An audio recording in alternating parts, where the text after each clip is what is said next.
proceed, please pakitapos up po. Okay, thank you. So, we can start na, no? So, our topic for today, based on our syllabus, week 10, main topic number 5, the impulse hydraulic turbines, no? So, before we go to the lecture proper, we need to have a introduction, no? So, we have here the turbines. Okay, turbines are essential mechanical devices that convert energy from fluids such as water, steam, gas, or air into rotational mechanical energy, which can be used to generate electricity or perform other forms of work. Okay. The role of turbines in modern energy system is vast, spanning from power generation in electric plants to repulsion system in aircraft and ships.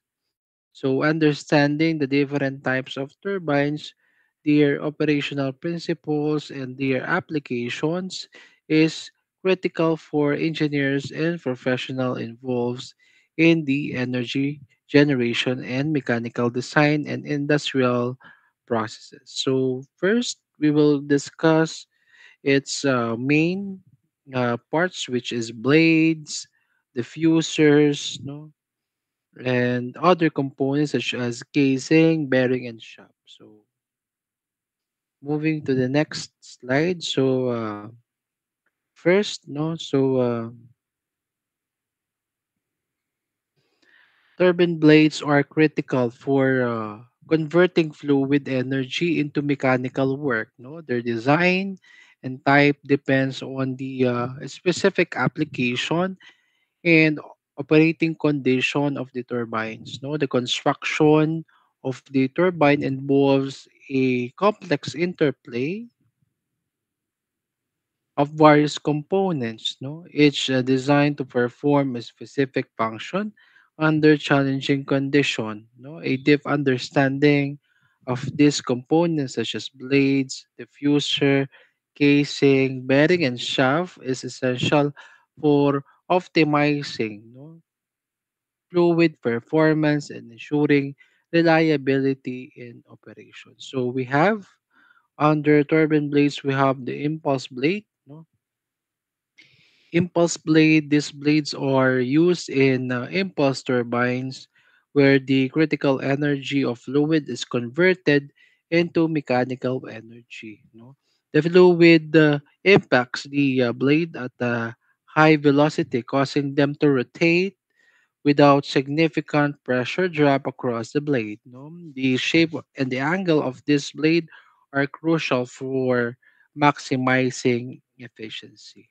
Right. So as you can see in the figure, we have here the nozzle. Right. This is connected to the delivery pipe. No, when the fluid enters the nozzles, no, through the pipe, no, it create what?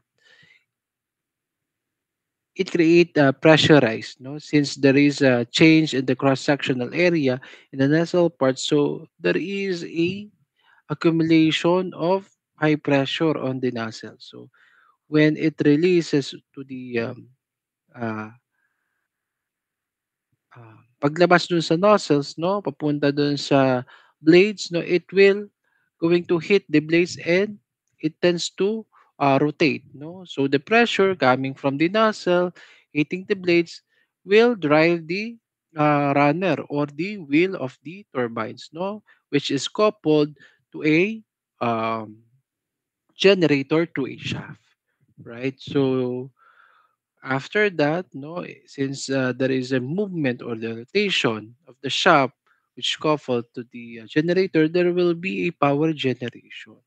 No? So there is a conversion of mechanical energy to electrical energy, right? So next we have the reaction blade. No? Reaction blades are used in both in use in the reaction turbines, no, where both the pressure and velocity of the fluid contribute to the rotation. No? These blades are designed with the varying cross section, no, allowing gradual expansion and pressure reduction of the fluid. No? This design typically result in higher efficiency but requires more complex engineering. So here we have here a nozzle from the combustion from a combustion connected to a gas turbine. No? So we have here the nozzle and the moving blade. So when the hot air or pressurized fluid or gas hit the nozzle, it will deflect to the moving blade since in there is an angle on the nozzle. No? So it will deflect the pressurized fluid to the moving blades through our nozzle here. Since there is a exhaust or there is a pressurized pan no after the stage 1 of moving blade, it will go to the second nozzle, no, then it will repeat the cycle to the moving blade. So since our nozzle here, both nozzle here is fixed and this is stationary, so there is a repulsion on the moving blades, no, from the nozzle to the moving blades, no. So this is typical to a gas turbine and steam turbine.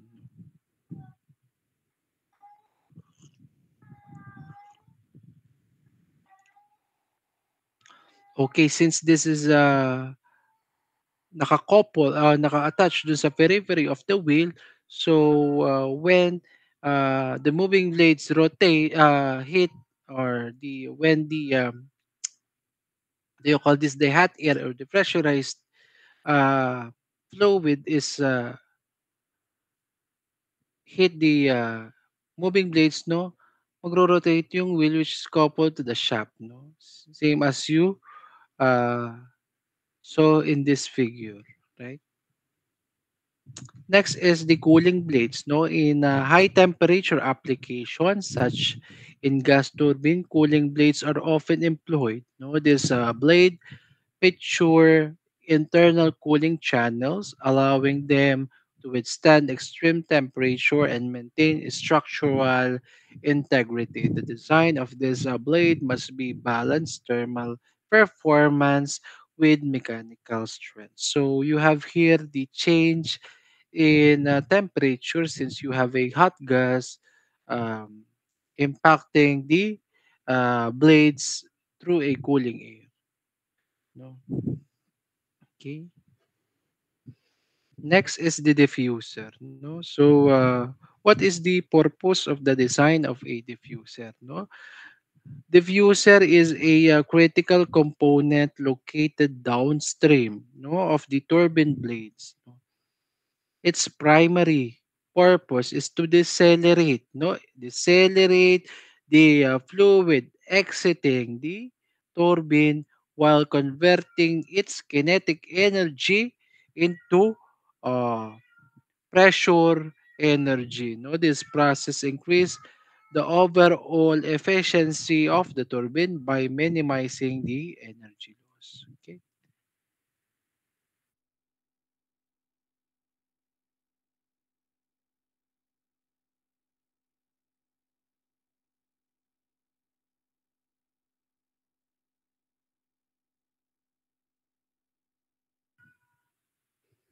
Okay. Next.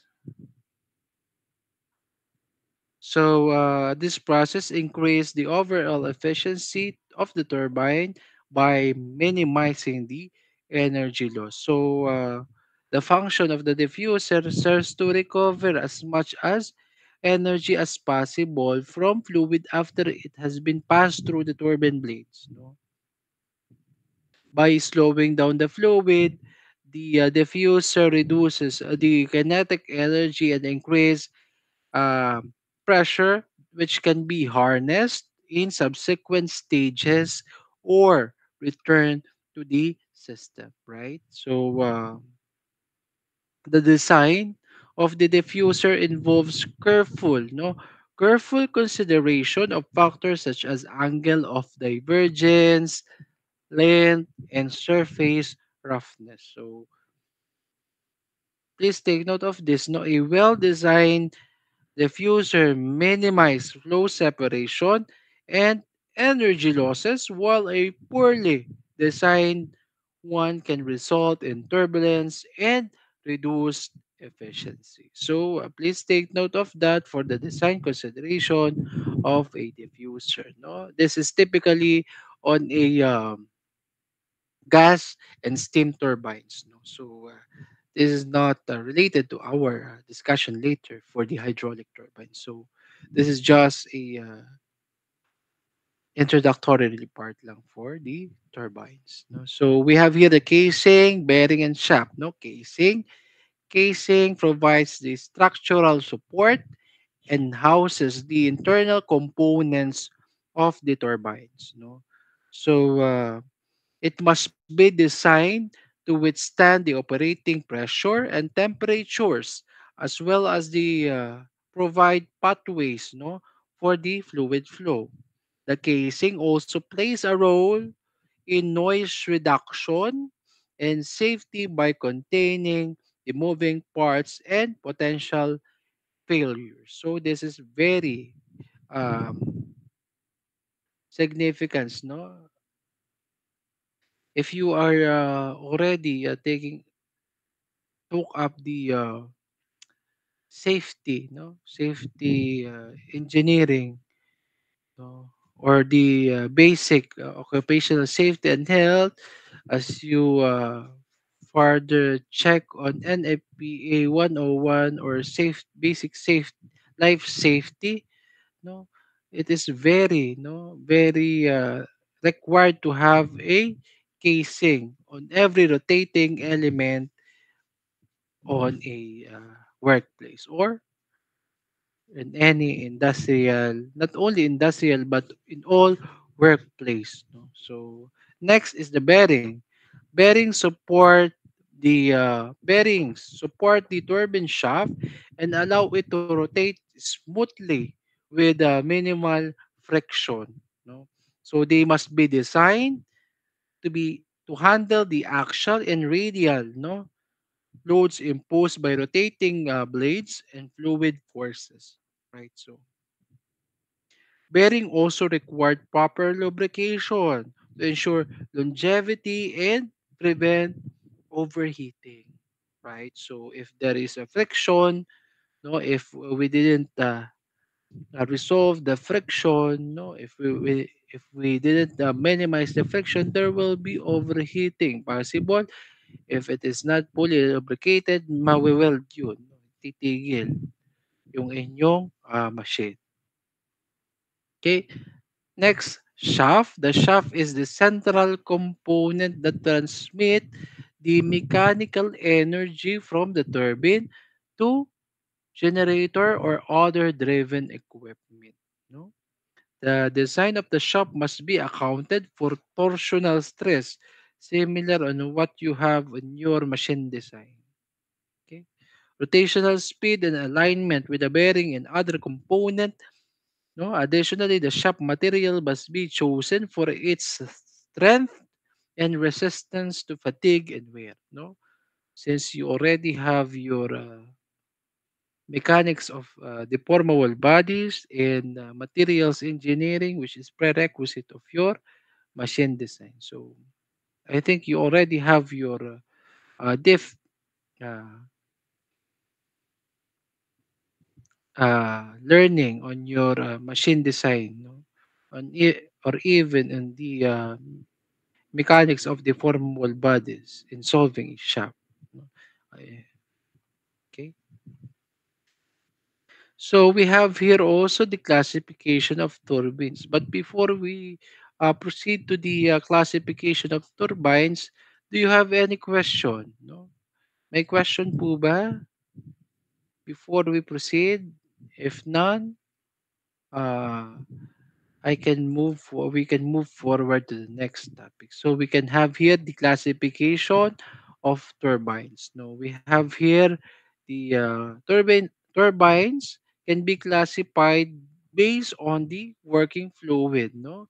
The energy conversion process and the direction of the fluid flow. Okay.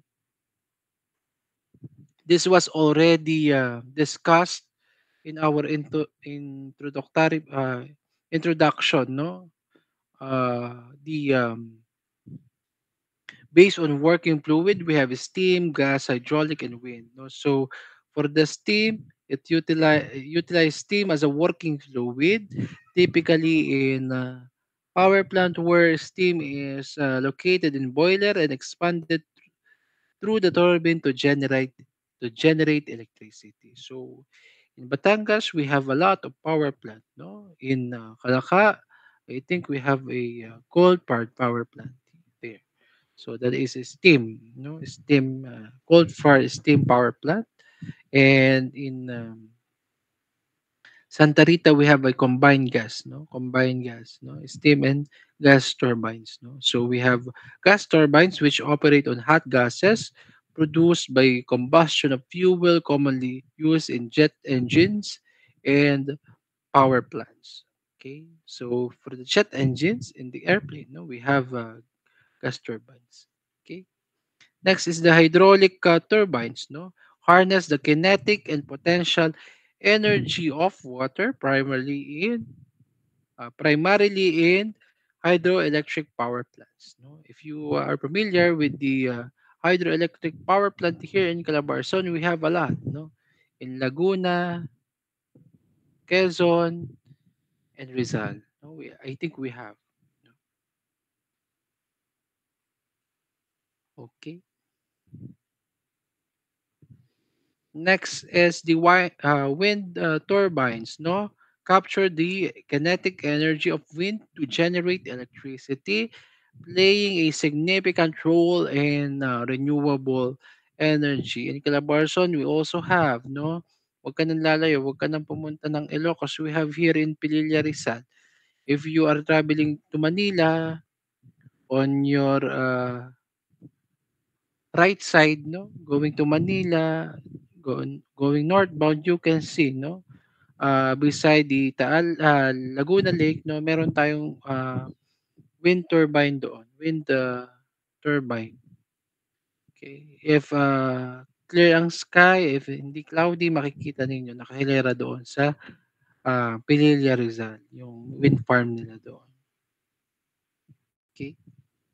So, based on the energy conversion, we have two, the impulse and reaction turbines. No, for the impulse, we have the impulse turbines convert the kinetic energy of fluid jet into mechanical energy. There is no pressure change occurring across the turbine blades because we have here jets, no, free flowing jets. No, there is hindi magbabago yung pressure since you have a nagva-vary yun because of the cross-sectional area. If you have a same cross-sectional area ng jet, hindi magbabago since you have similar lang yung velocity natin. So, okay.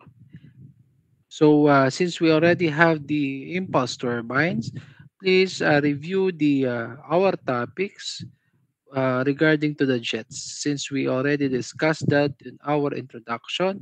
The jets, no, the four configuration, I think that is perpendicular, parallel, tangential, and inclined, I think. Right, for the impulse you can have a tangential flow since you will going to hit, no, the bucket, no, using your fluid, no, working fluid, if it is typically water. Okay. For the reaction turbines, no? For the reaction turbines involve a pressure drop within the turbine as the fluid passes through, converting both kinetic and pressure energy into mechanical energy. So that is the classification of turbines. No, so there are other classification of turbines that will be discussed later. That is according to the directional flow and the ano pa ba yun? I think meron pa. Not only the directional flow but also the Hmm, check ko lang ha. I will going to include that on our deck, no? So we can have here the directional direction of flow, no, and also the basis on the basis of head and quantity of water required. No, we have here high head turbine, medium head turbine, and low head turbines. No, okay, and we have also the specific speed. No, um, classification according to the specific speed of the turbines. No, so though we have a geometrical similar turbines, no, it would be developed 1 kilowatt power per working or working when under a head of 1 meter. Okay, we will discuss that later.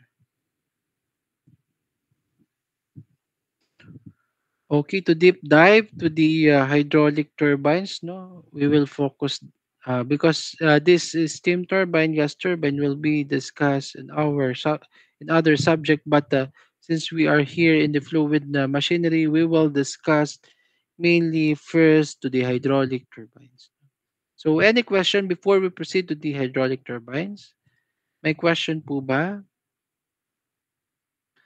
Please raise your hand if you have questions so we can answer. Okay, if none, we can proceed. Okay, thank you. So we have here the hydraulic turbines. Hydraulic turbines are the machine that use water's energy and converts into mechanical energy. No? As such, this may be considered as a what? Hydraulic motors or prime movers. No? Because mechanical energy developed by a turbine is used in running an electric generator which is directly coupled to the shaft of the turbine. Okay? So, paano ba nagkakaroon ng power, no? So, the electric generator does develop electric power, no?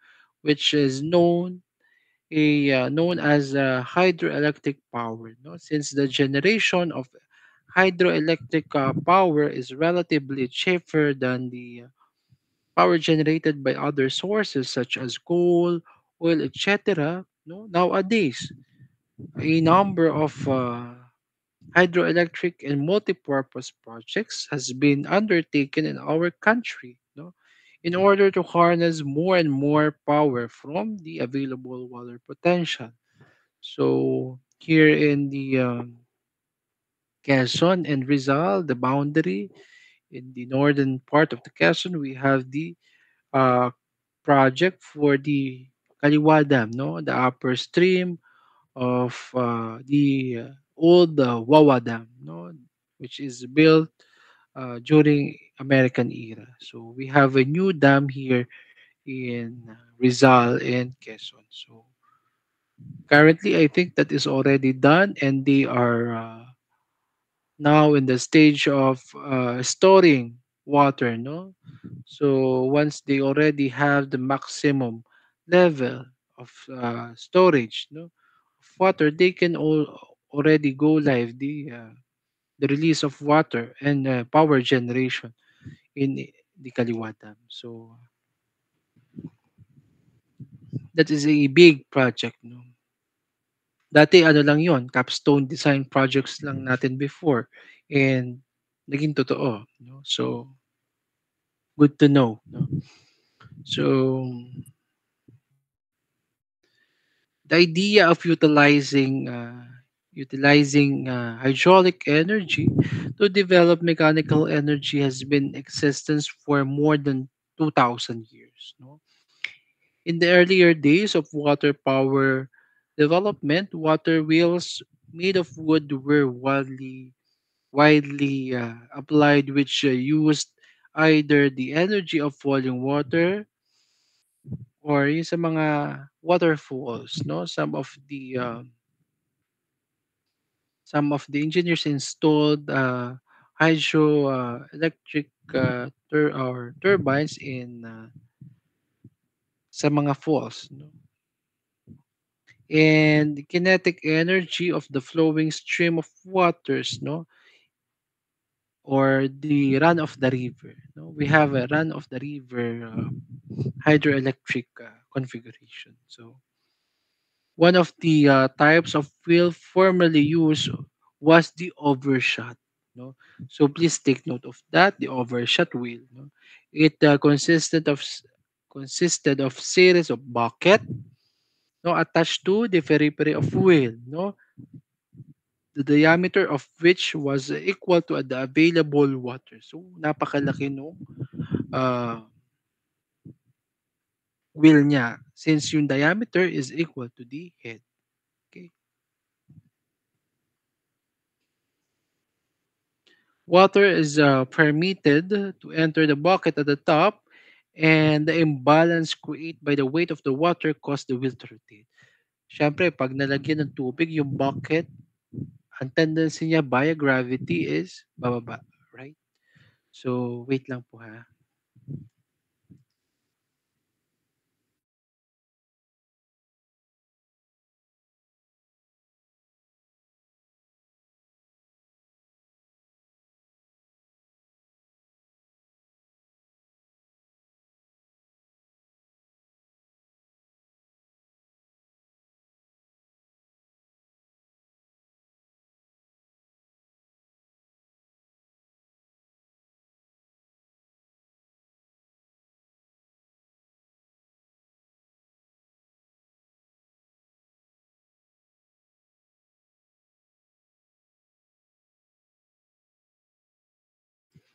Okay, going back, no? So, going back to overshot wheel. So, the bucket were designed to empty themselves when they reach the bottom of the wheel. No? The overshot wheel, when properly designed, had a very good no efficiency, but it could not be built to handle large quantity of water. Okay, so we have also another type of wheel or water wheel formerly used was the undershot wheel. No, this which used the kinetic energy of water. No, an earlier type of undershot wheel consisted of series of straight blade attached to the periphery of the wheel and so placed with a swiftly moving stream of water used to strike the blades on the underside of the wheel and the efficiency of this type of wheel was low. Okay. If you can see in some of the movies and even the cartoons, no, we have overshot or undershot wheels. No, undershot wheel it is widely used in Mississippi River before, and the overshot is used on some of the medieval times in European region. Okay, makikita nyo yun, yung malaking wheel na may bucket, no? And they use that also for their irrigation system. Okay. Okay. So, however, no, these water wheels utilize a small head and were capable of producing small power. Moreover, no, this wheel had low efficiency and they used to run very slowly. No, and hence this could not be directly coupled to the modern fast-running electric generators for the purpose of power generation. No, as such, water wheels have been completely replaced by modern type of hydraulic turbines, no, which may operate under the head and practically may desired speed, thereby enabling the generator to be coupled directly. So we have here, no. Mhm.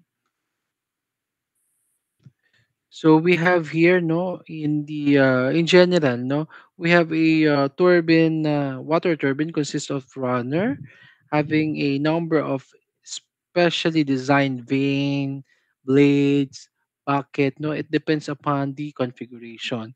Here we have vanes and blades. Since you have a, as you can see in the figure, we have here a reaction turbine configuration. No? So water processing A large amount of hydraulic energy when strike the runner, it does the work on the runner and cause it to rotate. No? So mechanical energy developed is supplied to the generator, called flow to the runner, which then generate electrical energy. Okay. Any question before we proceed to the elements of hydroelectric power plant? Do you have any question? Meron po ba? Check ko lang kung. Okay, if none, we can proceed to the next slide, which is the element of the hydraulic or hydroelectric power plant. So one of the essential requirement of hydroelectric power plant or power generation is the availability of continuous source of water with a large amount of hydraulic energy. No? Such source of water may be made if a natural lake or reservoir may be found at a higher elevation, or an artificial reservoir may be formed by constructing a dam across a river. Same as what we did on the Kaluwad Dam, right? So they constructed a massive dam there. So some of the ethnic groups, no, like Dumagat, no, yung kanilang tribo is being flooded, no, because of that project. So they need to be relocated somewhere up, no, mas mataas ang elevation. No? Okay. So as you can see, no, sa general layout, no, artificial storage reservoir formed by constructing a dam. No, so the water surface in the storage reservoir is known head raise level, or simply head raise, or this one, right? So the water from the storage reservoir is carried out through the penstock, this one, a large piping, no? Penstock or canals to powerhouse, right? So the penstock, ano yung penstock? Penstocks are the pipes of large diameter, usually made of steel and or reinforced concrete, no? So which carry water under pressure from the storage reservoir to the turbines. No? So in some installation, no, smaller reservoir known as forebays, no. This is typical on your if you are familiar with the small scale, no, small scale hydroelectric power plant. Typically sa mga ano yon, sa mountain province, Ifugao, Kalinga, Benguet, they have a small scale um, hydroelectric power plants since they need to store water. So since mahirap yung tubig sa kanila, they need to store water, and they created a mini hydroelectric power plant, and they use a forebay. No, forebay is essentially, no, a storage reservoir at the head of the penstock. No, the purpose of the forebay is to temporarily store water when it is not required by the turbine and supply the same when required. No, so when the powerhouse is located just at the base of the dam, no forebay is required. No, kaya hindi ko lang sinama. Since we are considering a large or big or massive, hydroelectric power plant. So however, if the forebay is required to be provided, since the reservoir itself serves as the main purpose, how if the powerhouse, no, if the powerhouse is situated away from the reservoir or the storage reservoir, and the water is carried out to the powerhouse through a canal, then a forebay, no, may be provided. But that is in some cases lang. No? So in this case, water from the reservoir is first led into the forebay, which is in turn distributed to the penstock through which is which it is supplied to the turbine. No? So furthermore, where the powerhouse is located across the canal, a forebay may be provided by enlarging canal just ahead of the powerhouse. Okay. So as you can see on the figure, we have also the water passing to the turbine is discharged to the tail race. Tail race, ano yung tail race? Tail race is the channel which carries water away from the powerhouse after it has passed through the turbine. It may be natural stream channel or specially excavated channel entering what? Natural stream at some point downstream from the powerhouse. No? The water surface in the tail race channel is known as the tail race level or simply tail race. Okay. Please be familiar with this figure or diagram. Okay. Since if you will be familiar with this, you can derive a flow diagram. No? So you have here the head and efficiency of hydraulic turbines. No?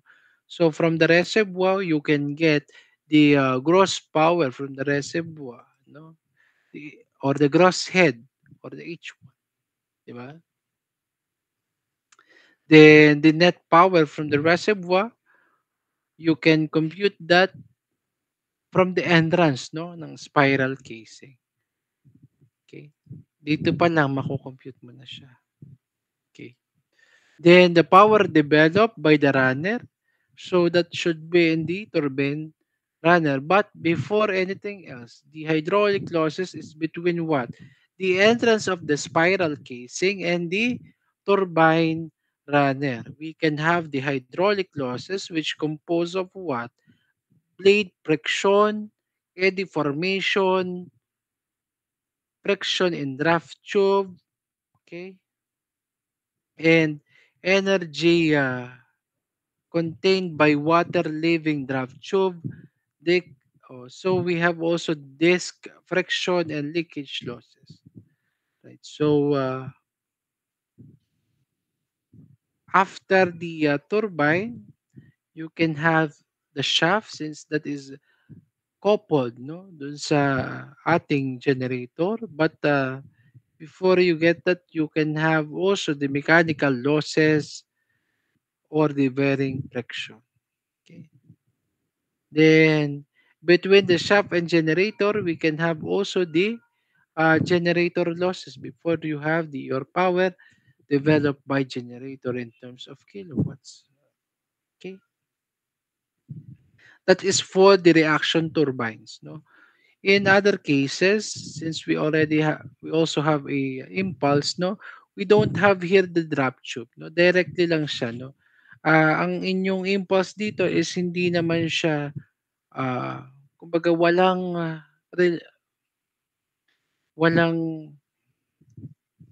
tulong dito yung impulse turbines, no. Lahat ng force is manggagaling doon sa velocity, no, galing sa nozzles ninyo. So kapag ang nozzle ninyo is efficient, no, it will strike no papunta dun sa bucket ng wheel or bucket or wheel ng impulse turbine, and it will rotate and generate electricity. So hindi magpi-play ang impulse turbine or impulse blade if walang pressure generated from the nozzle, right? So but if you will going to transform this into a energy flow no diagram, you can have the cross power from the reservoir, which is same with the reaction turbine. The change or the difference here is the penstock end and the nozzle end. Since we don't have a nozzle in the reaction turbine, so we have here the nozzle end in the impulse. So we have also here the losses, the head losses in the nozzle. No? Between the turbine wheel and the nozzle, and we have also the hydraulic losses, namely the blade friction, eddy formation, and energy contained by the living liquid. Also, you can add the leakage losses. Okay. Then between the shaft and the turbine wheel, same then. And the shaft and generator, same then. Yung generator losses and mechanical losses. But we will have a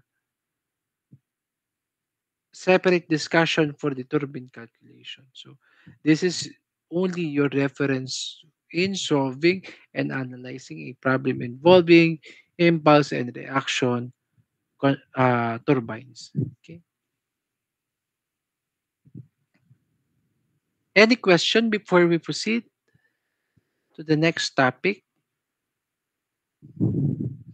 Here is the classification, no? Yung kanina, classification of turbines, we have reaction turbines and impulse. No? Under reaction, we have Francis and Kaplan. In impulse, we have Pelton.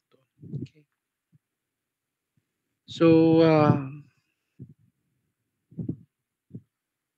according to the action of water flowing through the turbine rudders, the turbine may be classified as impulse and reaction turbines. No, we have here the impulse. Impulse turbines operate on the principle of converting kinetic energy of a high velocity fluid jet into mechanical energy. Okay.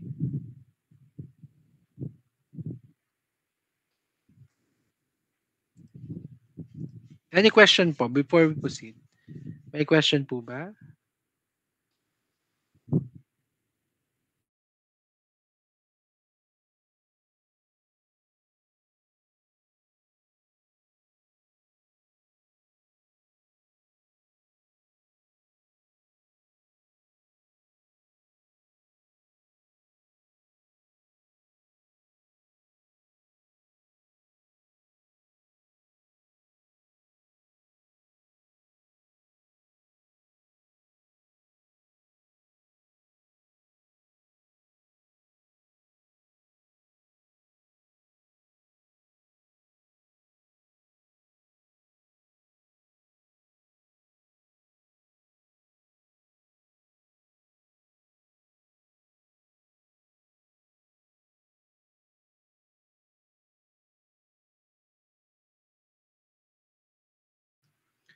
So for the impulse turbine, all available energy of water is converted into mechanical energy or velocity head by passing it through the contracting nozzle provided at the end of the vent stack. No, this one same as what we have in the configuration earlier. So we have here the nozzle. No?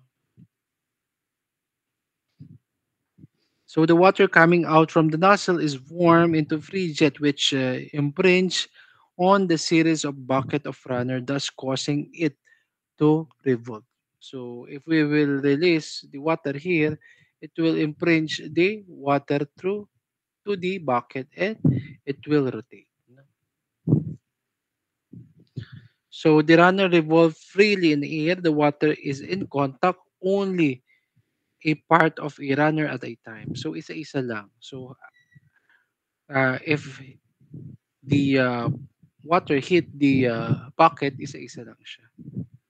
So,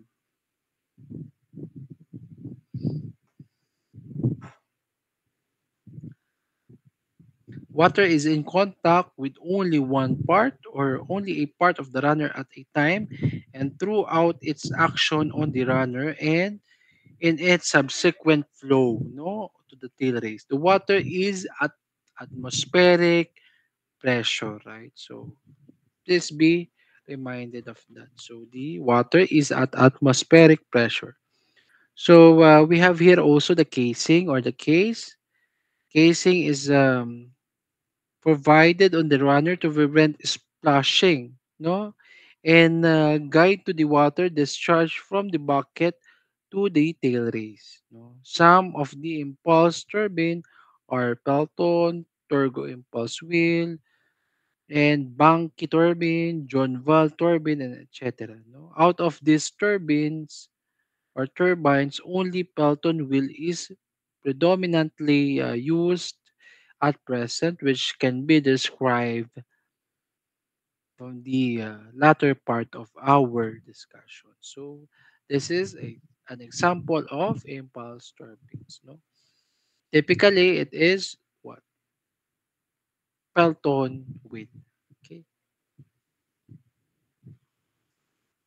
So next we have ano yung sunod? So this is the design characteristic of the impulse turbines. No blades. The blades of an impulse turbines are bucket shaped, no, designed to capture the maximum possible kinetic energy from the fluid jet. Next is the nozzle. Nozzle are critical in controlling the velocity and the direction of the fluid jet. And next is and last is the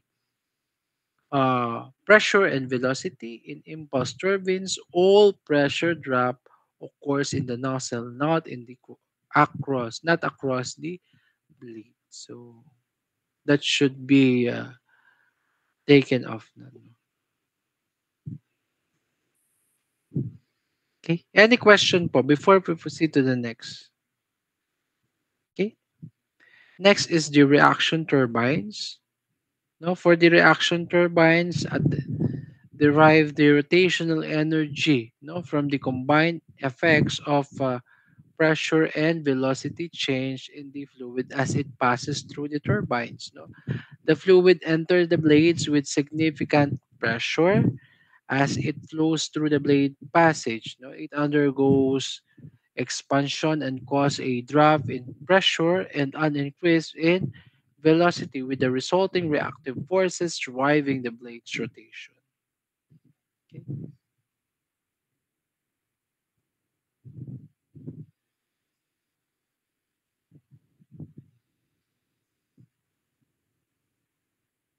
So, any question po? May question po ba for the impulse and reaction turbines? So, in addition, for the reaction turbines, no, we have here the gradual change of pressure. No, we have a gradual change of pressure at the outlet, and it varies throughout the passage of water through the turbines. No, so the pressure to be possible, runner in this case must be completely enclosed in an airtight casing and passage in entirely full of water throughout the operation of turbines. Unlike the case of impulse, no, it varies only that is constant because nandoon na sa jet yung pressure. Here, iipon ka pa ng tubig para mapagalaw mo yung ah, turbines. No? So the difference of pressure between the inlet and the outlet of the runner is called what? Reaction pressure. No, hence these turbines are known as reaction turbines. No, so please be reminded of the reaction pressure, which is the difference of pressure between the inlet and outlet of the runner. Okay. Some of the example are Thomson, Francis, Propeller, Kaplan, turbines, no? But ang predominantly na ginagamit natin is Kaplan and Francis. Okay. Any question po? May question pa po ba? Pakisulat na lang po ito ha dun sa inyong notes. So, yung sa classification according to the main direction of flow, I think. So, we have, I think, four. Tangential flow turbine, no? Radial flow turbine and axial flow turbine. We have also mixed flow turbines, no? For the tangential flow, no, note of please take note, no? So tangential flow, yung water niya along the tangent to the path of rotation of a runner. No, so in tangential flow turbine, the water flows along the tangent to the path of rotation of runner. No, the example of this is Pelton wheel because yung path natin is tangential lang, hindi naman perpendicular to the uh, turbine. No, so next is the radial flow turbine. No, we have two, outward, radial flow, and inward, no? Pag sinabing radial, from the word itself sa radius, no? Radial direction and remain wholly and mainly in the plane normal to the axis of rotation. Kaya tinawag siyang radial.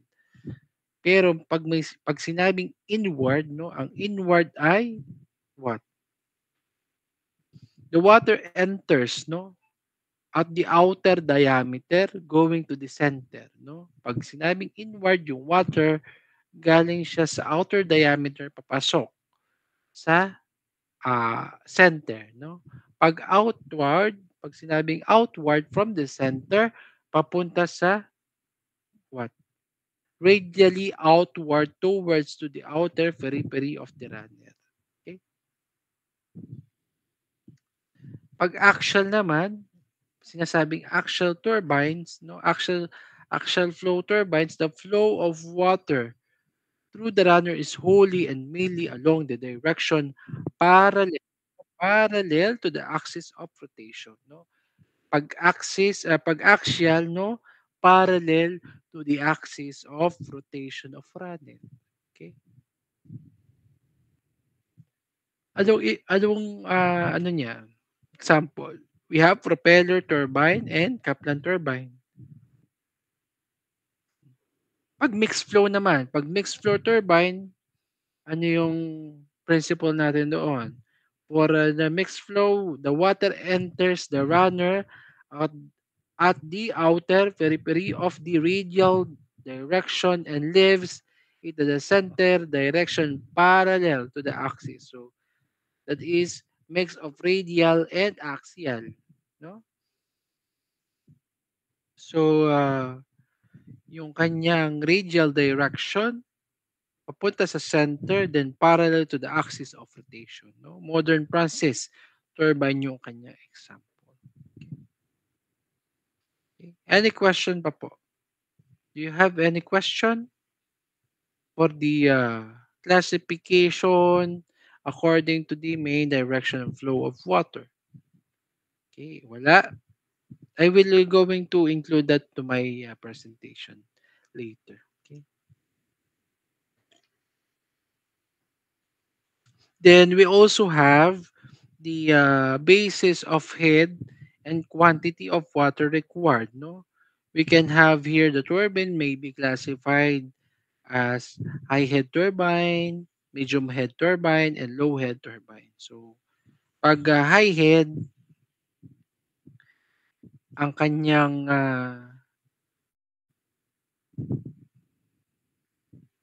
working, no? Ang high head turbines are those which are capable of working under high or very high head ranging from several hundred meters to few thousand meters, no?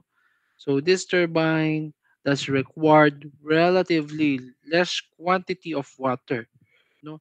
In general, impulse turbines or high head turbines, in particular, no, Pelton wheel has so far been used as under a highest head of about 1,770 meters or 5,800 feet. Okay.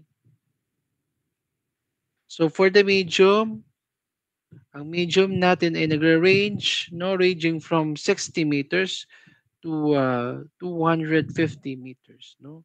So these turbines required relatively large quantity of water, no. Modern Francis turbines yung kanyang example.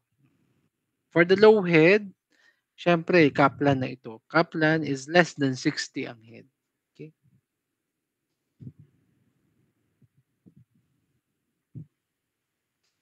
Any question pa po? Before we proceed, the next slide. So I have here the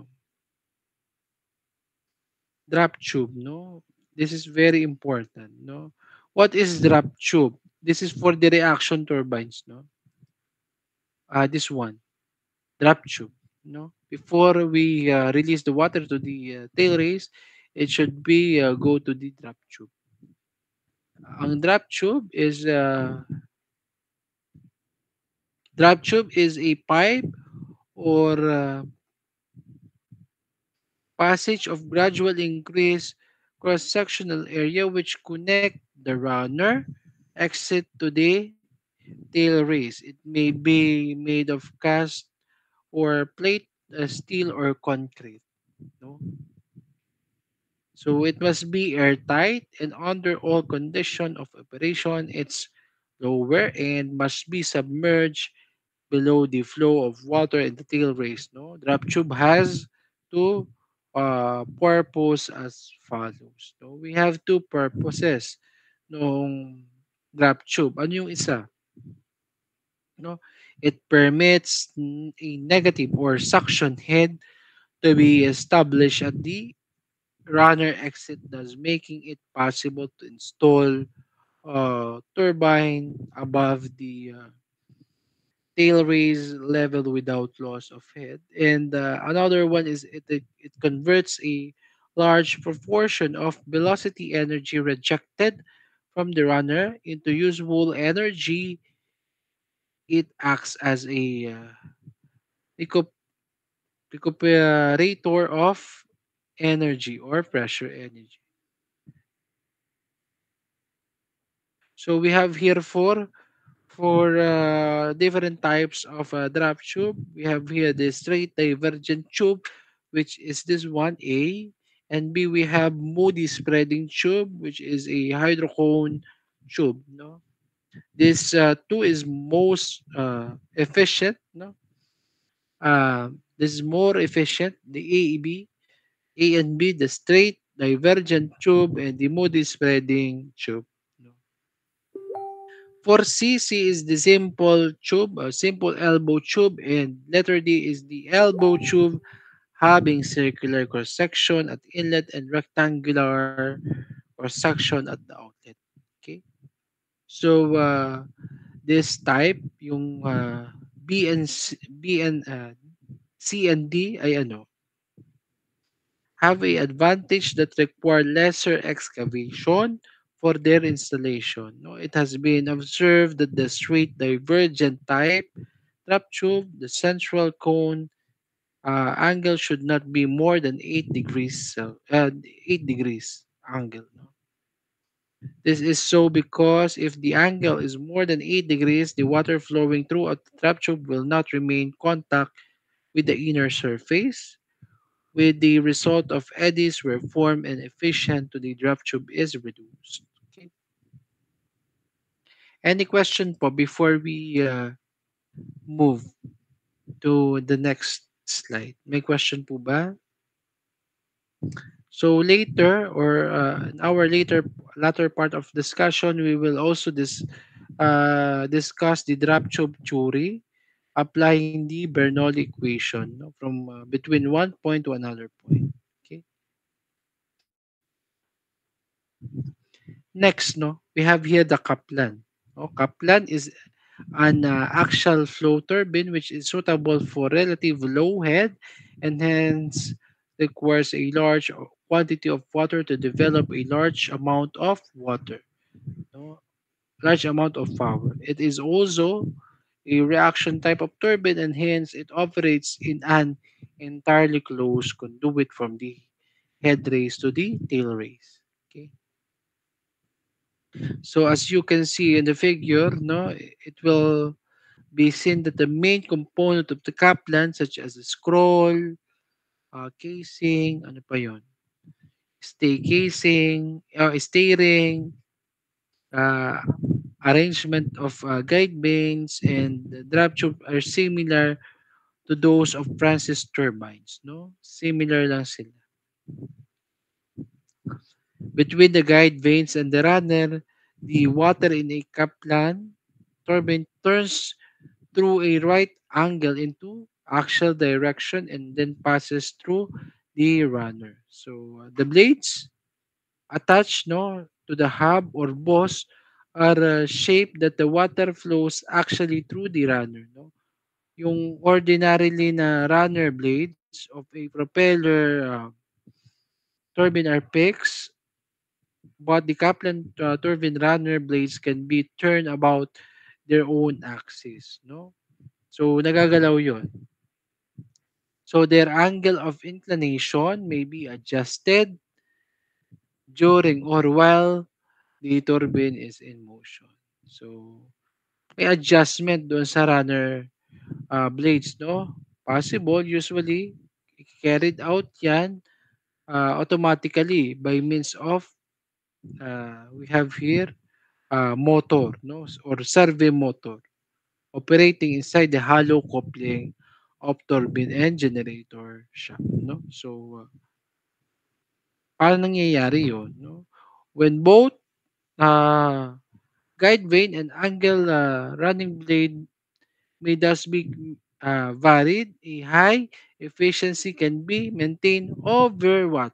Wide range of operating condition. No? In other words, even at part load, when the lower discharge is flowing through the runner, a high efficiency can be obtained in case of Kaplan, in case of a Kaplan turbine. So, in this figure, no, makikita ninyo na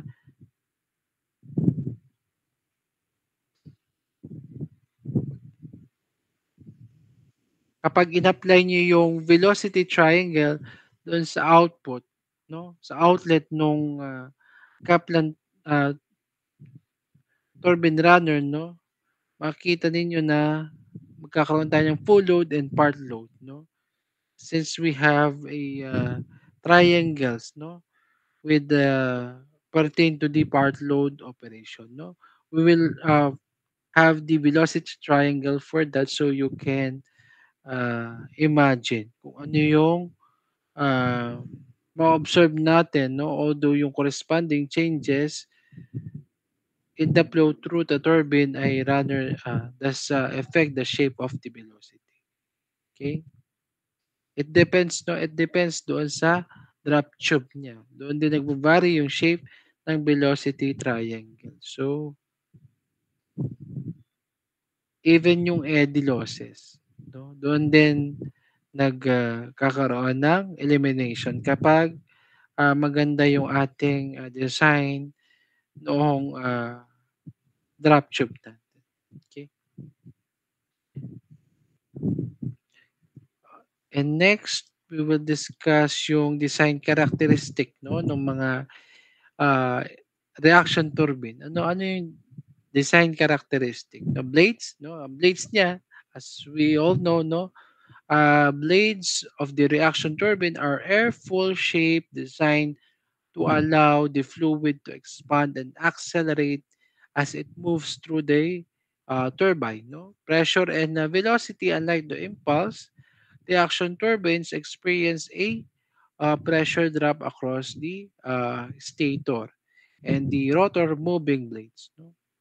And we have also the stator and rotor. So the presence of both stator and rotor in reaction turbine allow for the move, gradual and controlled expansion of fluid, enhancing the efficiency of a certain application. So tomorrow we will discuss the Darius, the tubular, bulb, and even the uh,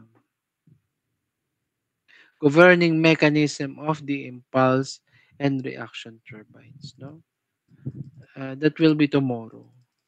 Continuation. Okay. Any questions so far? Do you have questions po? If wala na po, we can open our camera for our attendance. Okay. Paki-open na po ng camera so we can have your attendance. So while waiting for others to open their camera, I already started, no, to check your midterm examination. Okay, sit in po. Okay, okay. So, nag-check na ako nung midterm examination, and some of you ay hindi pa rin nakakuha ng answer for the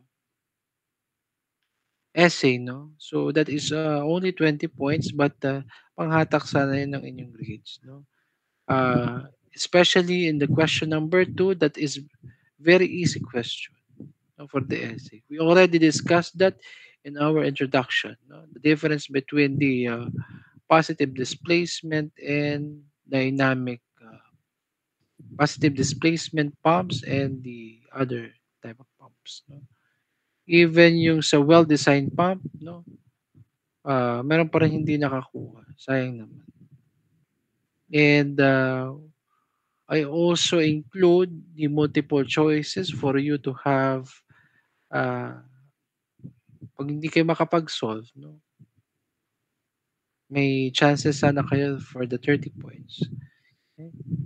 But sad to say, marami yung hindi rin nakakuha. Okay? But anyway, you have a chance pa. So, since we have quiz, which is quiz number 2, possible on the week 13 or 15, we can have our quiz and your final examination. So that comprises, I think, 15% for your quiz number 2, and ilan nga ba sa ano? Um, I think 25% for the final examination. Okay. So the submission of your problems that will be on the face-to-face class next week. So week 11. So please be reminded to finish your problem set on time. So para maging admissible siya. No?